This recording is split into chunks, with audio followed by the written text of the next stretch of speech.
خان خانمایي په حدود کې په سلکي کلي کې یو ماشوم چې د هغې عمر 8 کاله و، هغه د سکول نه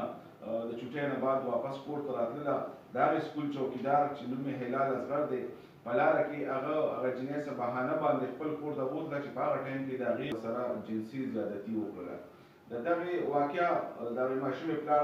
په هغې باندې جناب RPO صاحب مردان محمد علي خان صاحب، زموږ DPO صاحب 400 جناب عرفان الله خان صاحب، ریسکیو انویسټیګیشن جناب افتخار شاه خان په سربراهۍ کې یو ټیم مقرر کړ چې په هغې ټیم کې زه، زما نه علاوه ما سره بهرمن شاه خان او ورسره CIO صاحب حمید